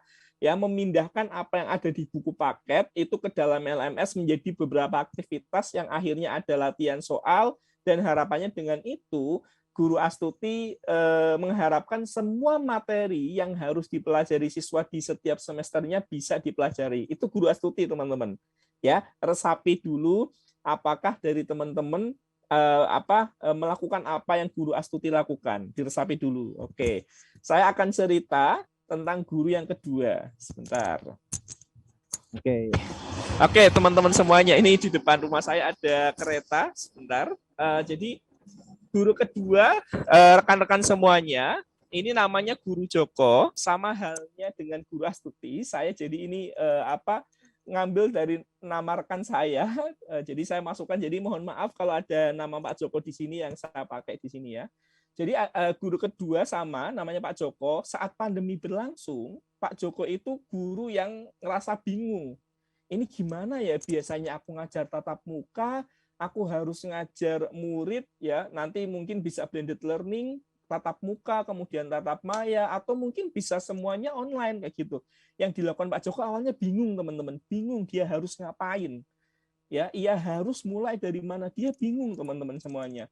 Nah, lalu di tengah kebingungannya, di tengah kegalauannya, yang dilakukan Pak Joko adalah mencoba bertanya kepada murid-muridnya tentang kesulitan yang dihadapi di saat pandemi. Apa yang kamu rasakan? Apa yang kamu kondisi kamu sekarang? Bagaimana sinyal di rumah kamu? Apakah aman? Gimana kuotanya dan lain sebagainya? Dia tanya seperti itu. Dia tanya kesulitan yang dihadapi oleh para murid, teman-teman. Itu ya, Ci. Jadi dia tanya itu kepada murid-muridnya. Nah, dari aktivitas bertanya yang dilakukan oleh Guru Joko, rekan-rekan semuanya, Guru Joko tahu bahwa muridnya punya kondisi yang beragam. Ada yang kesulitan kuota, ada yang di rumah kesulitan punya fasilitas belajar karena orang tuanya itu nggak punya kamar sendiri untuk belajar dan lain sebagainya. Dia tahu akhirnya, teman-teman, dari situ. Nah, karena salah satunya murid-murid itu kesulitan kuota, kesulitan sinyal, yang dilakukan Guru Joko adalah alih-alih dia memaksakan kehendak memakai aplikasi yang keren, yang canggih, Guru Joko mencoba bikin pembelajaran yang low bandwidth, teman-teman. Ya, yang bandwidth-nya sedikit. Dan dia bikin pembelajaran pakai WA tapi yang interaktif, yang beda. Ya, dari bertanya tadi kan Guru Joko juga dapat data. Apa sih yang menjadi kesukaan murid? Murid sukanya apa? Oh, ternyata muridku itu suka BTS gitu. Berarti nanti aku bisa nih memasukkan BTS dalam pembelajaran. Oh, muridku suka ini kayak gitu, teman-teman. Nah, itu yang dilakukan oleh Guru Joko. Nah, kemudian ia sadar kondisi ini membuat muridnya juga kesulitan. Jadi alih-alih Guru Joko mengajak semua muridnya menguasai semua materi, yang Guru Joko pilih adalah materi-materi yang esensial, teman-teman. Ya, alih-alih mengajarkan semua materi, yang dilakukan Guru Joko adalah memilih materi esensial yang mana kompetensi itu harus dimiliki murid, ya, terutama di masa pandemi. Ya, kira-kira apa? Nah, kemudian selain itu dia juga mengaitkan konteks, teman-teman, saat pandemi. Jadi alih-alih dia hanya ngajarin apa yang ada di buku paket, Guru Joko ngaitin konteks pandemi. Dia masukin cerita tentang virus, dia masukin bagaimana bikin hand sanitizer, bagaimana dia mengkaitkan apa yang harus kita lakukan dalam pembelajaran, teman-teman. Itu yang dilakukan Guru Joko.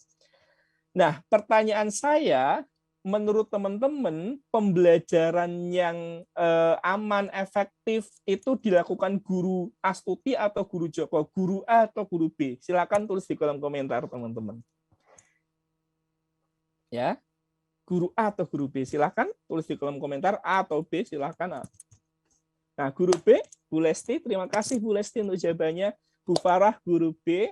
Bu Kasiati, Guru B, Bu Ani, Bu Erik, Guru B, Bu Sri, Guru B, oke, kemudian Bu Rizky atau Pak Rizky ini Guru B, Pak Halim, Guru B. Yes, terima kasih teman-teman ya. Guru B, kebanyakan adalah Guru B. Oke, nanti kita bahas bareng-bareng. Kenapa guru B ya, rekan-rekan semuanya ya? Oke, saya next. Nah, kenapa guru B? Kita bahas teman-teman. Jadi guru A ini tuh sering saya temui. Guru kekinian yang selalu nggak mikirin kebutuhan murid, tapi memikirkan kebutuhan dirinya saja. Ya, jadi alih-alih kebutuhan murid yang dinomorsatukan, tapi kebutuhan dia. Yang penting canggih. Ya, biarin murid yang adaptasi nanti. Yang penting kekinian. Ya, tanpa melihat kebutuhan murid. Jadi muridnya yang penting nggak biarin muridnya nanti adaptasi sendiri kayak gitu. Ya, tapi kitanya nggak memahami murid, tapi kitanya tidak menyesuaikan murid. Itu yang guru A. Yang penting tuntas semua materi. Bapak Ibu semuanya, ini yang sering saya lihat juga. Kondisi pandemi itu kondisi yang susah banget. Ya, ngajarnya susah. Jadi alih-alih menuntaskan semua materi, ya fokus pada materi esensial. Ini Kemdikbud juga sudah kemarin ada beberapa penelitian, ternyata ya yang kemarin pakai kurikulum darurat yang materinya lebih esensial, teman-teman, ya. Jadi fokusnya ke materi-materi esensial itu tuh enggak apa ya, lebih efektif didapatkan oleh rekan-rekan semuanya gitu. Jadi fokus pada materi yang esensial, teman-teman. Kalau misalnya pingin semuanya ini, ya salah satunya bisa apa? Digabungkan antar materi itu. Ya, kemudian yang guru A itu tidak kelihatan memasukkan konteks pandemi, padahal ya konteks pandemi itu perlu dimasukkan dalam pembelajaran, karena pandemi ini kan juga proses belajarnya anak-anak kan. Bagaimana pandemi juga tadi salah satunya kan penularan virus itu salah satunya juga dari anak-anak juga. Nah, itu ketika anak-anak belajar pandemi dikaitkan dengan pembelajaran kita itu bisa banget. Nah, tapi sayangnya guru A enggak. Yang penting materi selesai, yang penting kelar gitu. Itu guru A. Nah, guru B, ini guru B teman-teman, harapannya teman-teman di sini juga sudah mulai dari guru B, alih-alih dia langsung ngajar, ya langsung pokoknya aku langsung ajar, enggak. Yang dilakukan guru B adalah dia ngerem dulu. Rem dulu, yang dilakukan adalah mencari tahu, melihat kebutuhan murid, teman-teman. Lihat kebutuhan murid. Muridku butuh apa? Muridku kondisinya kayak apa? Ya, nggak dipaksakan. Orang tuanya kayak apa? Itu dilakukan. Kalau yang namanya dokter, yang dilakukan guru B itu namanya asesmen diagnosis, teman-teman. Mendiagnosa. Coba bayangkan, kalau seorang dokter di awal tidak mendiagnosa pasien, tapi langsung ngasih obat, yang terjadi apa? Malpraktek kan? Nah, harapannya di guru juga sama. Harapannya di awal sebelum menentukan asesmen, metode, media, ya cara ngajarnya kayak apa, materinya apa yang dilakukan, harapannya asesmen diagnosis, memetakan kebutuhan murid, teman-teman. Ini yang dilakukan guru B tadi. Kemudian ya itu tadi menyesuaikan medianya kayak apa. Oh, ternyata muridku tuh kuotanya susah, sinyalnya susah. Ya udah, aku nggak boleh memaksakan pakai LMS, aku nggak boleh memaksakan pakai nonton video-video yang durasinya panjang. Aku pakai pembelajaran yang lebih efektif gitu, pembelajaran yang low bandwidth, yang nggak membutuhkan data yang banyak. Kayak itu bisa, ya. Atau bisa kayak rekan saya, karena muridku itu nggak ada sinyal sama sekali, dia ngirimin modul setiap 1 minggu. Di modul itu nanti ada isian-isian yang 1 minggu berikutnya dikirimkan murid itu, nanti dibaca lagi gurunya, nanti gurunya ngirim modul lagi. Bisa kayak gitu, teman-teman. Kemudian alih-alih menuntaskan semua materi, guru B itu fokus pada materi esensial, teman-teman. Materi yang penting, materi yang harus dimiliki oleh murid di zaman sekarang. Kemudian ini yang paling penting di masa sekarang, memasukkan konteks pandemi, teman-teman, sebagai bahan pembelajaran, alih-alih hanya saklek yang ada di buku paket. Buku paket kan dirancang sebelum pandemi ada. Nah, ketika pandemi ada, tugas kita sebagai seorang guru, seorang pengajar, itu mengaitkan konteks, teman-teman. Itu. Nah, saya punya tipsnya, teman-teman, untuk merancang pembelajaran di masa pandemi. Tipsnya itu 5M. Memanusiakan hubungan, memahami konsep, membangun keberlanjutan, memilih tantangan, dan memberdayakan konteks. Saya ceritakan satu persatu. Yang namanya memanusiakan hubungan itu, teman-teman, kalau bahasa Jawanya itu ngewongke, teman-teman. Jadi alih-alih kita langsung ngajar, ya kita cari tahu dulu. Ya, kita cari tahu dulu dengan cara apa? Wawancara, observasi, angket, ya, alih-alih kita langsung menentukan kamu harus ini, kamu harus itu. Libatin, teman-teman. Libatin orang tua, libatin anak, ya. Kemudian dari libatin itu kan kita dapat informasi, dapat data, yang mana nantinya datanya kita bisa gunakan untuk tadi yang saya bilang, merancang pembelajaran yang sesuai dengan kebutuhan anak, menentukan media yang sesuai, merancang asesmen yang sesuai, itu yang bisa digunakan. Nah, ini prinsip yang pertama adalah memanusiakan hubungan, teman-teman semuanya. Oke. Nah, kemudian teman-teman semuanya, selain memanusiakan hubungan, yang kedua, teman-teman, adalah memahami konsep. Nah, ini yang sering terjadi di lapangan. Yang saya lihat ketika saya ke lapangan, kebanyakan dari kita itu selalu fokus pada konten, materi. Yang penting anak hafal materi, tapi tidak memahami konsep, paham akan konsep dari sebuah materi yang kita ajarkan. Nah, bedanya apa sih? Kalau kita hanya fokus pada konten, ketika ada situasi yang berbeda, kadang anak nggak bisa menerapkan itu di situasi yang berbeda. Kalau akan paham akan konsep di beragam situasi, anak itu bisa beradaptasi. Oh, kalau situasinya kayak gini, aku dengan sesuatu yang dipelajari tadi, aku akan kayak gini, kayak gitu. Itu kalau paham akan konsep. Contohnya misalnya rumus matematika. Kalau anak nggak tahu asal rumus itu kayak apa, hanya pokoknya gitu. Kalau pokoknya itu nanti penerapannya di lapangan susah, teman-teman. Jadi yang perlu kita lakukan adalah memahami konsep, ya, bukan sekedar nyampein materi kayak gitu, teman-teman. Gimana caranya anak itu paham akan konsep. Nah, kemudian membangun keberlanjutan. Ini juga yang sering saya temui, teman-teman semuanya. Finish, hasil akhir dari belajar itu tuh selalu nilai, setelah nilainya dapat udah selesai. Nah, teman-teman semuanya, agar tidak berhenti anak belajar di sekolah, itu perlu dibiasakan memberikan umpan balik. Oh iya ya, aku kurangnya ini, berarti nanti aku perbaiki. Ajak dialog reflektif, ngajak refleksi, teman-teman, agar nggak berhenti ketika anak dapat nilai saja, tapi terus dilanjutkan. Jadi kan bisa berguna untuk kehidupannya kelak. Memilih tantangan, setiap anak itu beda-beda, teman-teman. Nah, ini peran kita, teman-teman, untuk ngasih tantangan yang berbeda. Kalau Pak Nadiem itu bilangnya teaching on the right level, teman-teman, ya, ngajar di level-level setiap anak kayak gitu, ngasih tantangan setiap anak berbeda-beda. Ya, yang terakhir adalah memberdayakan konteks. Nah, ini yang penting. Memberdayakan konteks di masa pandemi ini penting. Mengaitin apa yang ada di pandemi, misalnya bikin hand sanitizer, kemudian mengenal virus corona, kemudian bagaimana penyebarannya dan lain sebagainya, dikaitin dengan mata pelajaran kita, dikaitin dengan cara bermainnya dengan anak-anak dan lain sebagainya, itu perlu membedakan konteks. Dan ini membedakan konteks itu memang ya dikaitin juga dengan lingkungan sekitar, jadi nggak dijauhkan dengan lingkungan sekitar anak, teman-teman.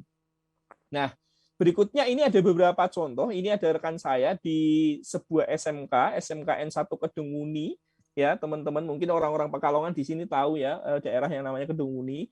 Jadi namanya Guru Dina. Di awal dia tahu murid-muridnya itu susah sinyal, beberapa yang nggak punya kuota. Jadi yang dilakukan Guru Dina itu bikin WA group.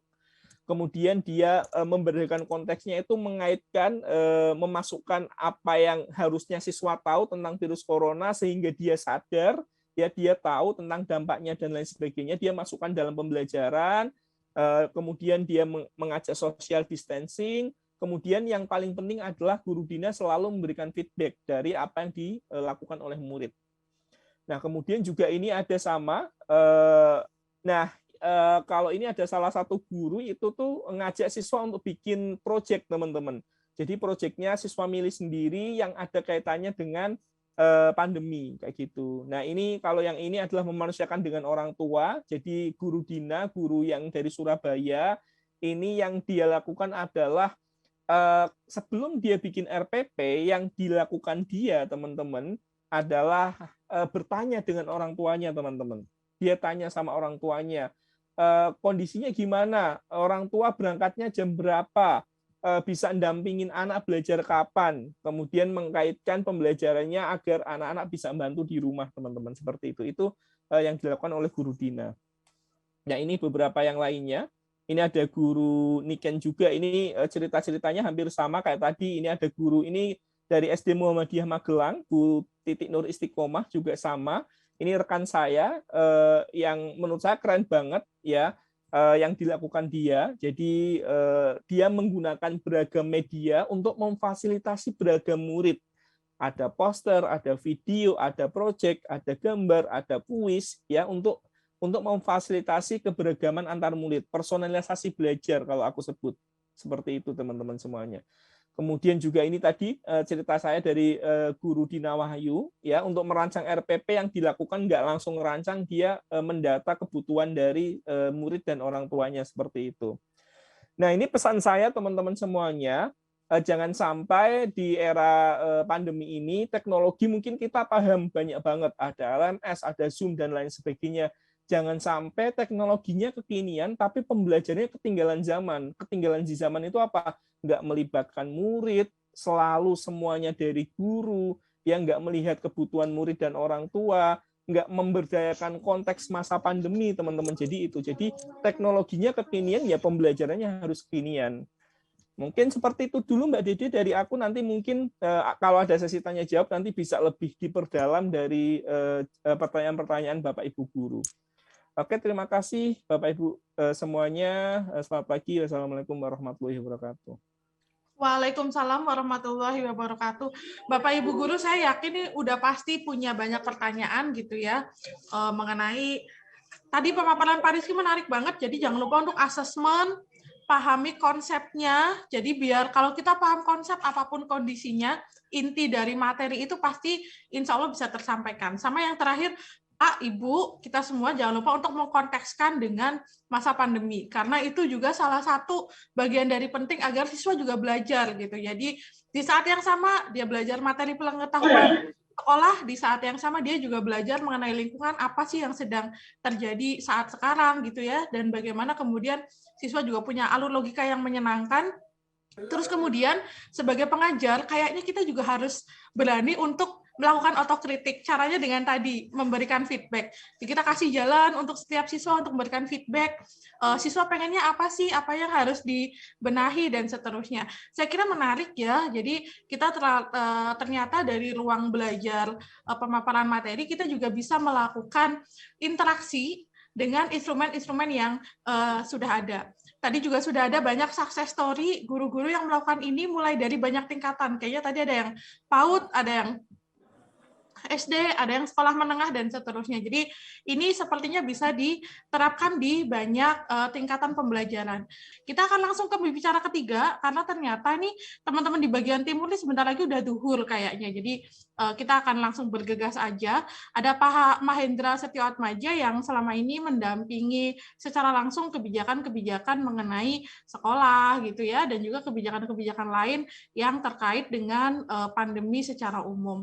Nah, beliau salah satu staf di Menko PMK, selama ini juga sering membersamai kita, teman-teman di Muhammadiyah. Jadi kepada Pak Mahendra, sebelumnya saya minta bantuan Mas Dimas juga untuk nanti kemudian membersamai Pak Mahendra untuk paparan materinya. Kepada Pak Mahendra, waktu dan tempat kami persilahkan. Ya, Assalamualaikum warahmatullahi wabarakatuh. Terima kasih Bapak Ibu semuanya, Pak Agus dari MCCC, dan juga Bu Emma dan Pak Rizky yang sudah memberikan paparan menariknya. Mbak Dede, lama nggak jumpa, dan semua teman-teman yang hadir, termasuk para guru dan pemerhati pendidikan.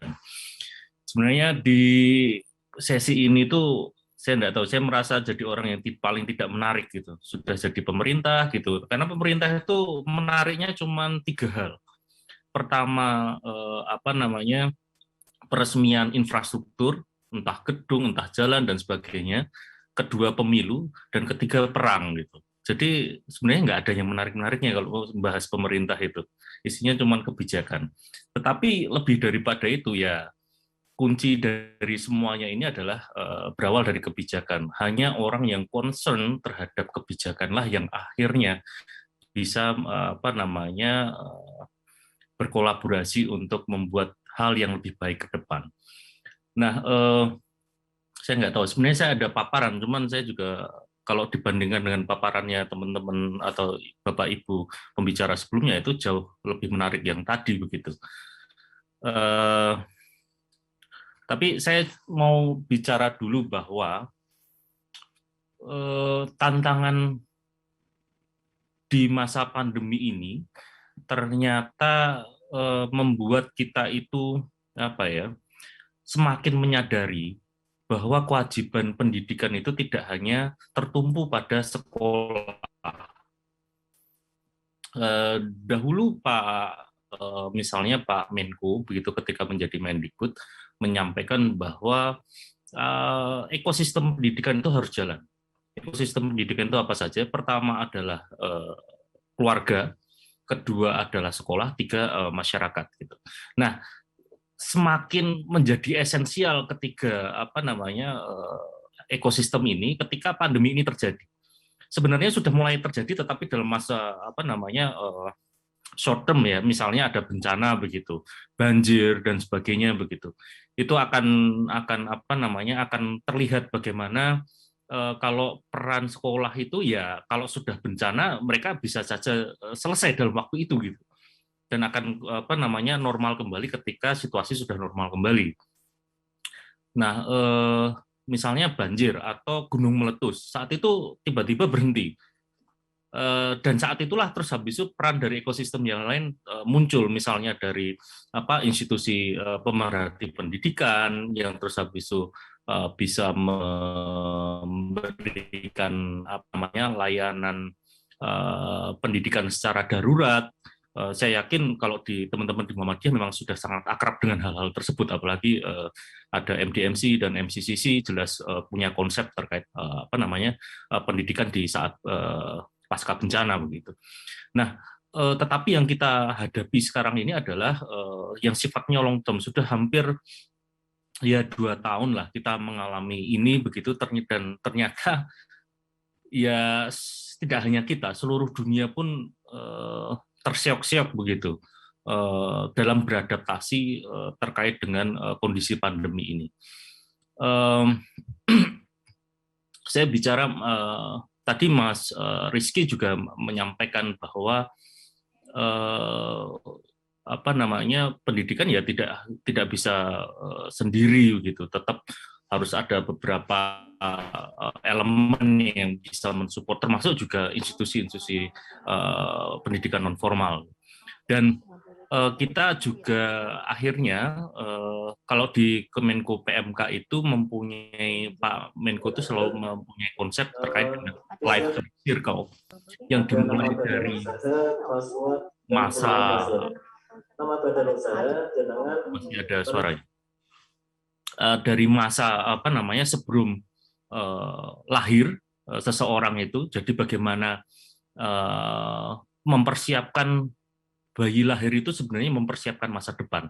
Nah, sebenarnya Pak Menko menyampaikan bahwa kalau untuk mencapai pendidikan yang terus habis itu level yang tinggi ya disiapkan dari orang tuanya. Nasyaratul Aisyah dan Muhammadiyah juga sudah mulai meluncurkan program misalnya di BIMWIN misalnya.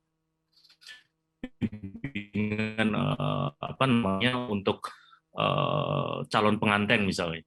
Di situ mulailah peran orang tua untuk bisa menyadari apa sih pentingnya mendidik anak, bagaimana sih merencanakan perkawinan, bagaimana sih merencanakan masa depan untuk anak dan sebagainya sebelum anak itu lahir. Nah, dari situ terus akhirnya akan bicara kesehatan, bagaimana terus habis itu anak itu bisa dilahirkan sehat, tidak stunting dan sebagainya gitu. Sampai pada masa anak itu lahir dan sampai akhirnya kita bicara nanti dia bisa sekolah terus habis itu mendapatkan kerja sampai akhirnya dia meninggal. Nah, life circle inilah yang untuk Kementerian PMK Pembangunan Manusia dan Kebudayaan menjadi concern kebijakan tunggal dari keseluruhan kebijakan yang dimiliki oleh kementerian-kementerian yang ada di bawahnya. Jadi tidak bisa kementerian itu hanya berjalan sendiri gitu tanpa berkoordinasi dengan kementerian yang lain. Dan pandemi inilah sebenarnya contoh nyata bagaimana kolaborasi itu harus dilakukan. Saya juga, karena tadi sudah banyak bicara soal hal-hal yang terkait dengan teknis ya, saya tidak akan bicara teknis dan mungkin saya hanya sebentar saja. Dari circle itulah sebenarnya ekosistem itu memunculkan berbagai aspek penting di dalam pembuatan kebijakan. Misalnya begini, tadi Pak Rizky sudah menyampaikan tentang ada guru tipe A dan guru tipe B. Mengapa jadi bisa ada guru tipe A dan guru tipe B? Ya, karena pertama itu aspek manusia. Tidak semua orang bisa mempunyai pemahaman yang sama setiap orang. Kenapa bisa tidak mempunyai pemahaman yang sama? Ya karena bisa jadi karena masalah banyak ya, bisa jadi soal background pendidikan, bisa jadi soal kurikulum, dan bisa jadi soal kebijakan yang berbeda. Saya bisa kasih contoh misalnya kebijakan tentang guru. Saya pemerintah tapi agak mengeluh sedikit. Bicara misalnya soal guru, distribusi guru saja. Masalah kurikulum guru, masalah terus habis itu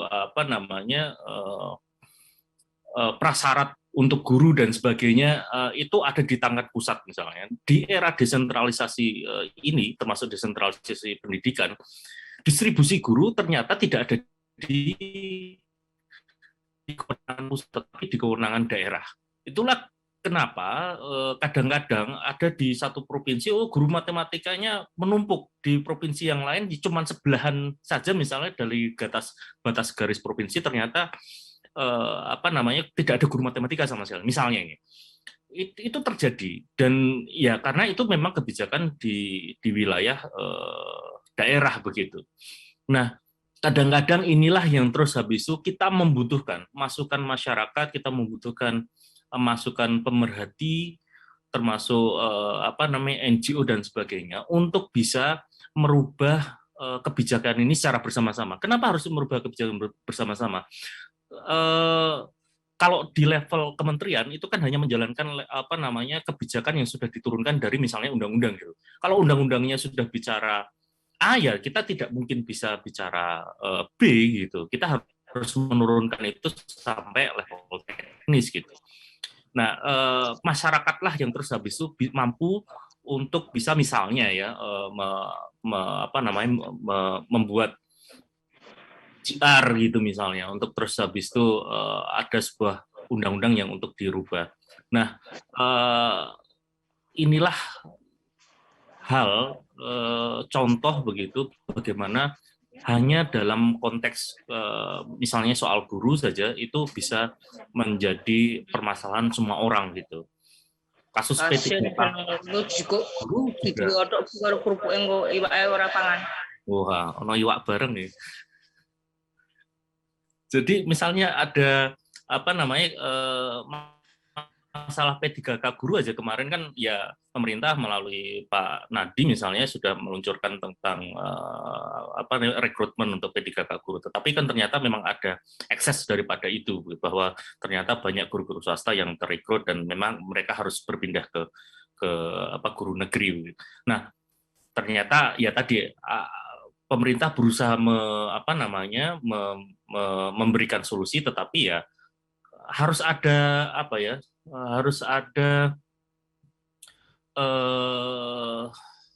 hal-hal yang memang secara kecil diatur untuk bisa semuanya itu bahagia. Saya juga misalnya mau mencontohkan begini. Saya pernah ke daerah cukup terpencil lah begitu di timur Indonesia, dan di sana misalnya guru itu harus memenuhi kuota daerah. Artinya putra daerah itu harus dipenuhi dahulu sebelum nanti dipenuhi oleh guru-guru yang dari lain daerah. Itu sangat saklek gitu. Tetapi apa yang terjadi? Ternyata masyarakat tidak mau itu gitu. Ternyata hanya kebijakan pemerintahnya yang terus habis itu kepingin itu. Ternyata masyarakat sendiri sampai bilang, Pak, ini kalau kita diajar sama guru-guru daerah kita sendiri, mereka punya mental yang sama dengan kita, dan mereka ternyata ada, menurut mereka ya ini, mengajar dengan seadanya, tidak baik dan sebagainya begitu. Nah, kebijakan yang sudah dibuat pemerintah daerah ternyata juga itu menjadi bagian yang cukup rumit untuk dilaksanakan ketika masyarakat sendiri memprotes hal itu gitu. Nah, di pusat pun bisa jadi akan punya domain kebijakan yang ya tadi mengharmonisasikan kebijakan ini memang tidak mudah. Nah, kembali kepada pandemi, jelas pemerataan dan juga peningkatan kualitas guru penting, karena kita juga tahu bahwa sebagaimanapun kita itu melakukan pemerataan dan juga sebagaimanapun kita itu membuat kurikulum yang sama untuk pendidikan guru, tentu akan banyak faktor lain yang terus bisa membuat itu jadi berbeda di tingkat lapangan. Tentu Ibu Emma dan Pak Rizky juga sebagai pelaku lapangan pasti memahami hal-hal tersebut, dan menemukan hal-hal tersebut ya akhirnya ternyata juga misalnya Mas Rizky melakukan concern ke arah hal itu gitu. Membuat guru untuk menjadi lebih kreatif, karena ya tadi bahwa pada masa pandemi ini guru dan orang tua itu memang harus dituntut kreatif, dan pemerintah memberikan infrastruktur gitu, dan untuk orang tua bisa memberikan kreativitasnya, guru juga bisa memberikan kreativitasnya. Tetapi kan tadi ada permasalahan, misalnya tidak semua orang tua bisa bisa memberikan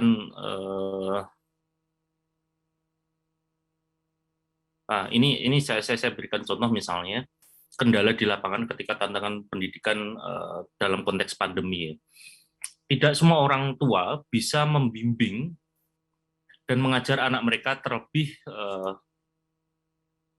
yang berpendidikan rendah. Artinya tidak semua orang tua itu mempunyai bekal pendidikan yang cukup untuk bisa mendidik anak-anaknya. Kedua, tidak semua keluarga mempunyai akses pembelajaran daring dan elektronik. Ini kondisi real di masyarakat. Ketika instrumen teknologi informasi yang tersedia masih kurang memadai dan belum menjangkau seluruh wilayah, kita harus akui ini. Dan untuk itulah terus habis itu pemerintah melalui asesmennya gitu, baik dari Kementerian Pendidikan, misalnya kemarin Kementerian Pendidikan membuat asesmen terkait dengan pembelajaran dan juga infrastruktur yang ada di dalamnya. Dari hasil asesmen itulah kita akan evaluasi untuk bisa memberikan perbaikan infrastruktur yang ada. Keempat, aneka platform digital yang untuk mendukung proses belajar virtual masih terbatas. Artinya masih perlu peran-peran pemerhati pendidikan, termasuk juga pemerintah begitu, untuk bisa berkolaborasi bagaimana membuat platform yang utuh, kolaboratif antara pemerintah dan misalnya masyarakat gitu, agar dapat menunjang pendidikan yang lebih baik, agar dapat terakses lebih luas, agar dapat anak-anak itu bisa membuat mereka nyaman untuk belajar. Kita harus akui bahwa di masa pandemi inilah sebenarnya nilai itu jadi tidak begitu terlalu penting gitu. Karena ternyata itu bisa di-convert dan kita bisa memakluminya atas nama pandemi gitu. Dan di pandemi inilah kita juga sadar bahwa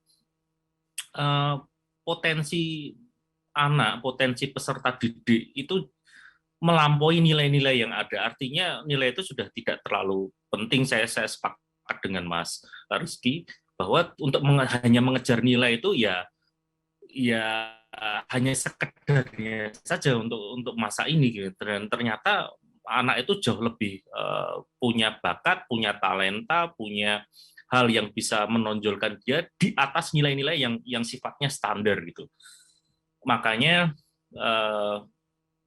di masa pandemi ini juga kita juga membuat beberapa kebijakan, misalnya menyusun kurikulum baru, membuat SKB bersama misalnya dengan kementerian yang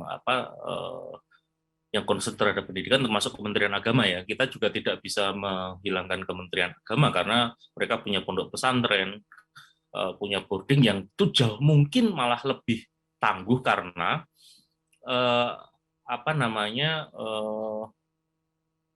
faktornya hanya ada di dalam pondok. Misalnya kalau kita di sekolah itu kan masih ada faktor sekolah, mereka pulang ke orang tua, terus habis itu ke masyarakat, mereka juga akan mengalami perbedaan situasi, prokes dan sebagainya begitu. Tapi kalau di dalam pondok, oke, aturan prokes ini, makanya terus habis itu segala hal yang terkait dengan itu akan lebih bisa diatur gitu. Tapi kalau sudah di sekolah masih ada faktor orang tua di rumah dan juga faktor masyarakat, misalnya dia pergi ke toko atau belajar di mana dan sebagainya. Nah, saya pun harus memberikan, karena saya dari unsur pemerintah, saya harus memberikan insight bahwa saat ini memang ya bagaimanapun apa yang dikatakan Bu Emma tadi penting, hal-hal yang terkait bagaimana pembelajaran di masa pandemi ini tetap dalam konteks yang kita tidak takut lah begitu. Misalnya target untuk vaksinasi kita sudah mencapai untuk guru pendidik itu sudah hampir 81% di atas target. Untuk vaksinasi dosis pertama, dosis kedua 72%, dan provinsi yang masih paling banyak itu adalah DIY yang sampai 2 dosis. Makanya mungkin kita merasa percaya bahwa misalnya DIY ini cukup tangguh untuk bisa melakukan pembelajaran tatap muka gitu, karena dari terkait dengan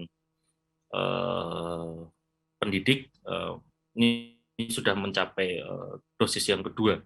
Nah, untuk peserta didik kita sudah mencapai 41 juta orang untuk dosis pertama, dan untuk dosis kedua 25 juta orang. Dengan tertinggi angka itu Bali, baru disusul nanti DIY, dan provinsi yang masih belum itu Papua. Nah, kita juga menyiapkan variabel penentu kesiapan pendidikan. Jelas ini bagaimanapun ya di masa pandemi ini pemerintah harus menyiapkan infrastruktur secara konkret, jelas, dan merata. Pertama, soal ketersediaan sarana prasarana, sanitasi dan sebagainya, termasuk ketersediaan masker. Yang kedua, akses pelayanan fasilitas kesehatan. Ketiga, tim satuan penanganan COVID yang memang harus memantau begitu di setiap provinsi. Saya yakin ini tidak semuanya di lapangan terjadi secara benar ataupun secara kesemuanya ada, tetapi minimal kebijakan itu sudah ada, tinggal setiap daerah mampu atau tidak memeratakan itu secara komprehensif. Dan terakhir soal kemampuan untuk bisa melaporkan kepatuhan pelaksanaan. Nah, ini beberapa hal yang upaya tatap muka aman, dan ini yang terakhir ya, titik kritis penularan pendidikan ada di beberapa aktivitas, mulai dari indoor kegiatan yang ada di tempat-tempat publik dan sebagainya gitu. Nah,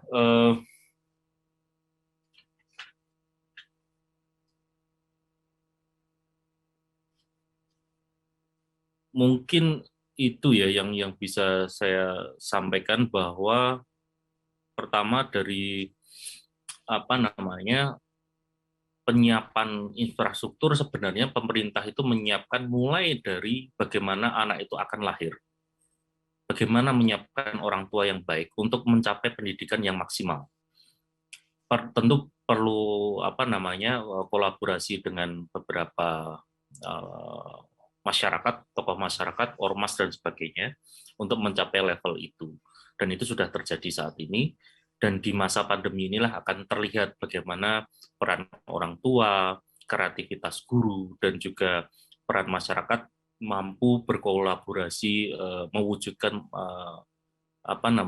pendidikan yang lebih baik di masa pandemi. Mungkin itu nanti saya share